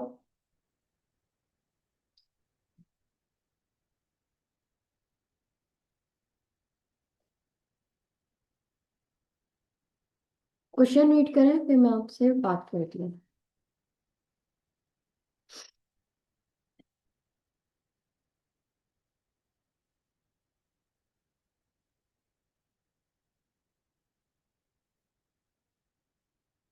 यहाँ पे आपको परसेंटेज में दिया गया है, इससे प्रीवियस भी आपको जो क्वेश्चन दिया गया है वो परसेंटेज में कैलकुलेट करना बताया गया है। आप क्वेश्चन करेंगे, अगर नहीं आएगा तो फिर मैं आपको हेल्प कर दूंगी। आपके लिए वो क्वेश्चन एक होमवर्क की तरह है, ठीक है। अब देखिए यहाँ क्या लिखा गया है, Pequick purchases goods with a list price of $22,000। कितने डॉलर्स उसको लिस्ट प्राइस के तौर पे दिए गए हैं कि भाई आप जो गुड्स खरीद रहे हो उसकी प्राइस कितनी है, $22,000 है। सप्लायर ने उसको ऑफर करा ट्रेड डिस्काउंट, कितना दिया है, 10%। अब 22,000 का आप 10% डिस्काउंट निकालें जल्दी से अपने पास। 10%, अब 10% का मतलब क्या है, multiply by 10 divide by 100। 22,000 multiply by 10 divide by 100, सही है। और अगर ऐसा ही है कि आपको डायरेक्ट चाहिए तो 22,000 मल्टीप्लाई बाय 10%। 10% मतलब 10 लिखें, उसके साथ परसेंटेज का साइन लगा दें तो डायरेक्ट आ जाएगा। परसेंटेज का साइन आपके पास होगा ऊपर।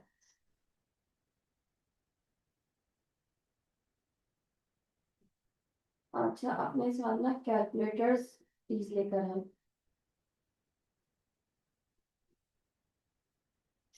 ठीक है, 2200 आ रहा है, और अगर डायरेक्टली आपने करना है तो वही क्या, 22,000 मल्टीप्लाई है 10, और यहाँ पे आपके पास परसेंटेज का साइन आ रहा है, यूं करके लगाते हैं और डायरेक्ट आ जाता है।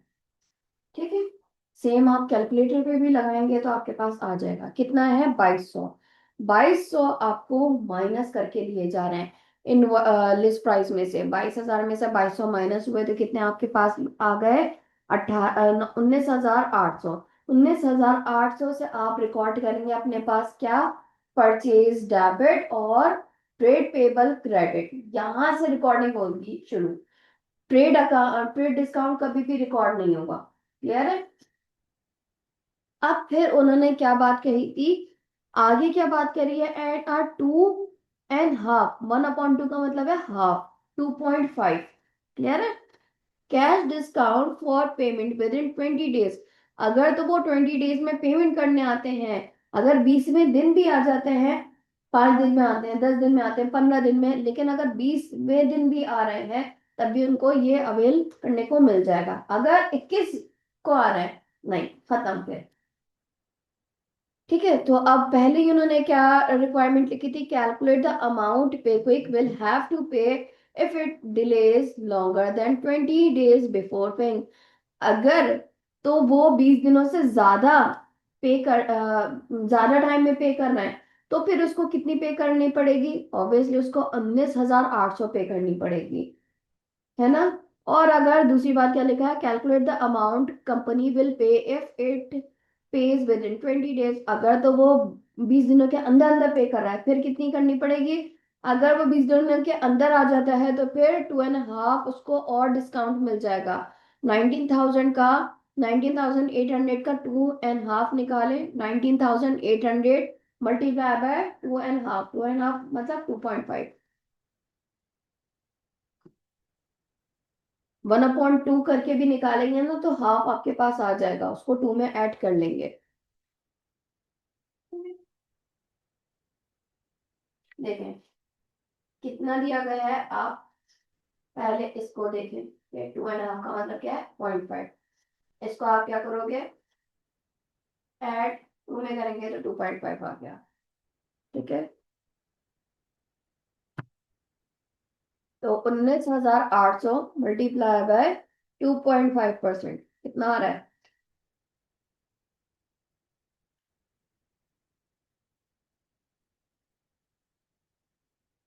295।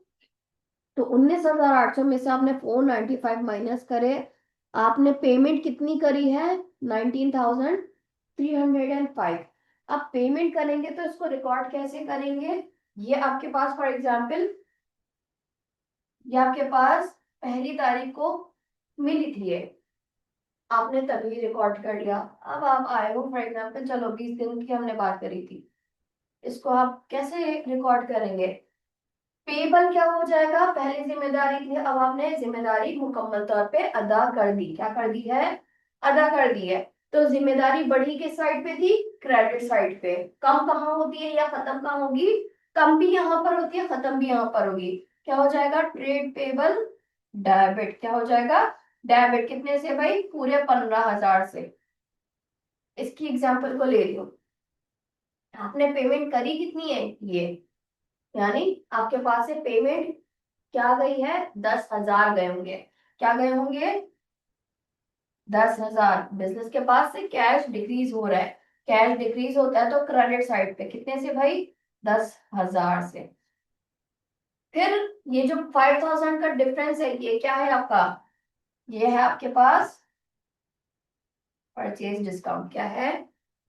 परचेज डिस्काउंट कितने का भाई? 5,000 का। क्लियर? अब जरा देख लें आप, क्रेडिट साइड का टोटल करें, 10 + 5 कितना हो रहा है? 15। इतना ही आपका डेबिट का भी आ रहा है। यही डेबिट क्रेडिट रूल कहता है कि डेबिट और क्रेडिट मस्ट बी इक्वल, वरना तो गड़बड़ है। परचेज बढ़ता कहाँ है? डेबिट पर। कम कहाँ होगा? क्रेडिट पर। किस फॉर्म में? या तो आपने रिटर्न कर दिया होगा माल, या डिस्काउंट होगा। कहाँ रिकॉर्ड होगा? हमेशा क्रेडिट पे। इसी तरह सेल्स हमेशा क्रेडिट पे बढ़ेगी, कम कहाँ होगी? डेबिट पर। किसके तौर पे? सेल्स रिटर्न या सेल्स डिस्काउंट। सेल्स रिटर्न का मतलब कस्टमर ने आपको वापस कर दिया है, आपके पास गुड्स वापस कर दिए। सेल्स डिस्काउंट, आपने उसको डिस्काउंट दिया। अब आप यही चीज देखो, क्या आपको डिस्काउंट मिला था? क्या मिला था भाई? डिस्काउंट। कितने थे भाई आपके पास? दो तरह के डिस्काउंट थे, ट्रेड डिस्काउंट था और आपके पास कैश डिस्काउंट था। ऐसा ही है। अब एक बार सोचो, किसके तौर पे? परचेजर के तौर पे और एक सप्लायर के तौर पे। सही है। आपने परचेज करा और आपको क्या मिला? डिस्काउंट। आपने डिस्काउंट क्या करा? रिसीव्ड करा। ऐसा ही है। ऐसा ही है। आपको डिस्काउंट रिसीव हुआ, सप्लायर ने आपको दिया तो उसके लिए क्या होगा? Discount allowed. क्या होगा? इसने अलाउ करा ना आपको। ऐसा ही है। जिसने रिसीव करा उसके लिए क्या होगा? फायदा नुकसान? फायदा अदर इनकम के तौर पर आता है। क्लियर है? और जिसने अलाउ करा उसका फायदा हुआ, नुकसान हुआ? उसका फायदा हुआ, उसको ये पैसा मिलेगा। एक तो बेच रहा है ना, सप्लायर क्या कर रहा है? बेच रहा है। इसकी तरफ से सेल है, उसकी तरफ से परचेज है। ऐसा सोचना, इसकी तरफ से सेल है, उसकी तरफ से परचेज है। ये सप्लायर, ये परचेजर। तो उसकी तो इन्वेंट्री इन्वेंट्री खत्म हो रही है, इन्वेंट्री खत्म करना मकसद नहीं होता। इन्वेंट्री के बदले में प्रॉफिट अर्न करना होता है। प्रॉफिट कम हो रहा होगा उसका, अभी भाई 5,000 का उसने डिस्काउंट दिया है, 5,000 उसको मिले, लॉस। है ना? तो एक्सपेंस हुआ। जैसे ये इसके में अदर इनकम है, इसी तरह से इसके लिए ये एक्सपेंस के तौर पर है। एक्सपेंस के तौर पर है तभी तो जब सेल्स में आपको डिस्काउंट या रिटर्न होता है तो वो डेबिट पे रिकॉर्ड करते हैं। क्यों? क्योंकि हम एक्सपेंस के तौर पे देखते हैं। इसी तरह से जब आप परचेज करते हो, अब परचेज में आपको डिस्काउंट मिला तो आपने कहाँ रिकॉर्ड करा? फायदे के तौर पे। करेक्ट। क्लियर है? यहाँ तक समझ में आया? कोई सवाल यहाँ तक? इनकी रिकॉर्डिंग प्रॉपर मैं समझाऊंगी कि आप किस तरह से रिकॉर्ड करते हैं। बाकायदा इसकी एंट्रीज कब बनती है वो हम सेकंड थर्ड चैप्टर्स में देख रहे हैं। तो पूरा मैं आपको फॉर्मेट बताऊंगी कि क्या फॉर्मेट है। ये जस्ट मैंने वर्बली आपको एक एंट्री बताया कि इस तरह से ये एंट्री बनती है। कब बनेगी? जब आप ट्रेड डिस्काउंट माइनस कर दोगे तो सफर आपका यहाँ से शुरू होगा। अब ये वो नहीं है आपने फैक्ट्री से लिया, घर पे आपने अपने फैक्ट्री में रिकॉर्ड करा, फिर वहां पे पेमेंट करनी, ऐसा नहीं है। देखो आपकी बात हो गई, खरीद कर आ गए, अब जब अपनी फैक्ट्री में हो तब आप रिकॉर्ड करोगे क्या हाँ भाई इतने का है। जब वापस पैसे देने गए तब आपने इस तरह से रिकॉर्ड कर लिया, इतने में सेटलमेंट होगा। यही आप इस तरह से भी रिकॉर्ड करोगे जो आपके पास यहाँ आ रहा है, इसको आप घर पे अपने पास इस तरह से रिकॉर्ड करके देखना कि मिसने जो बनाई थी, ये डेबिट और क्रेडिट मेरा इक्वल आ रहा है या नहीं आ रहा। क्लियर है?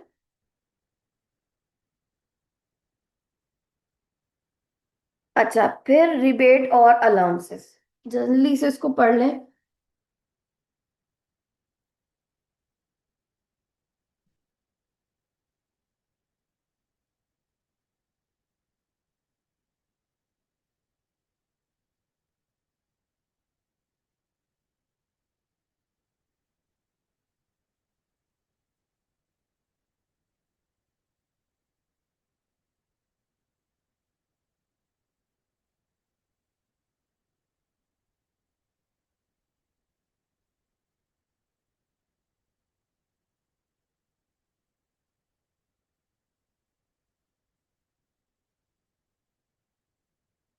हाँ, कुछ समझ में आया?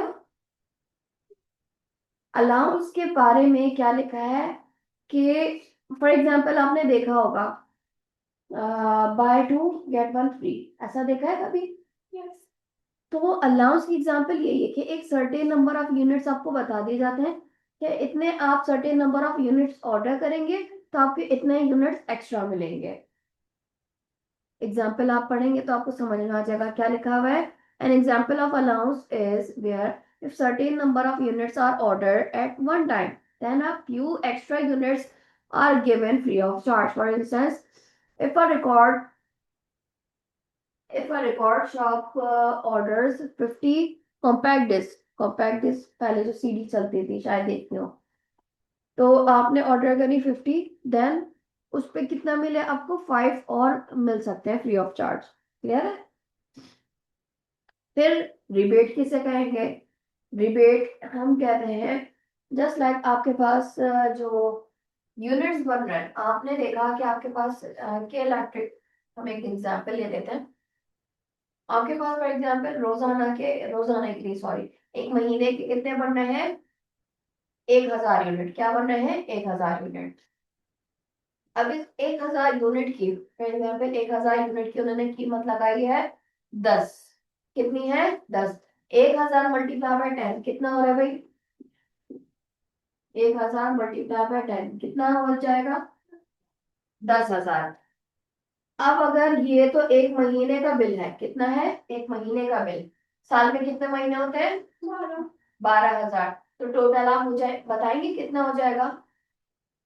पूरे साल का बिल कितना हो जाएगा? अगर मैं पूरे साल का लगाऊं तो कितना हो जाएगा बिल?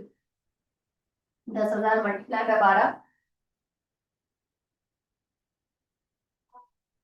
कितना हो जाएगा? कहानी समझ आई क्या?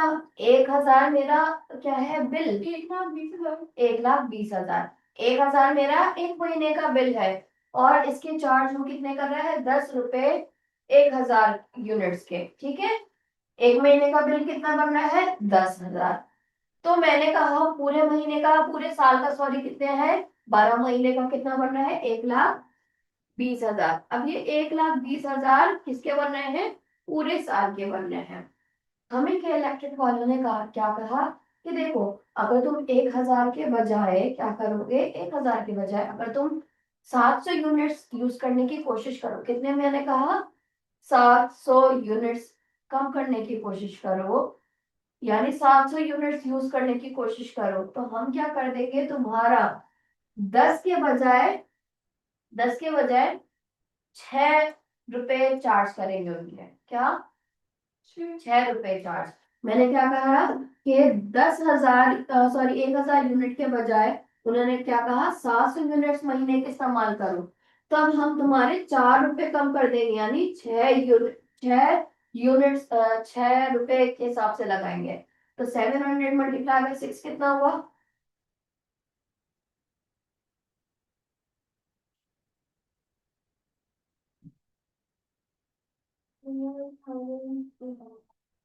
4200 का, आपका भी इतना ही आ रहा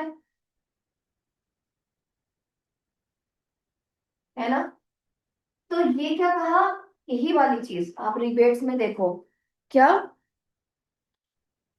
An example of rebate is where the gas company will lower its overall tariff for customers who use over a certain number of units per year. The rebate will be given in one of the following forms: a reduction in the bill of the following for the following year, a check for the calculated rebate amount. अब ऐसा क्यों करा जाता है? देखो, obviously जो बना रहा है वो क्या चाह रहा है कि भाई अगर इसको बनाने में हमारे पास ऑब्वियसली इतने रिसोर्सेज नहीं है कि हम पूरी जगह को जितने भी सप्लाई है उनको फुलफिल कर सकें। हम उनको कैसे मोटिवेट कर सकते हैं कि इनको कम पर लेकर आए?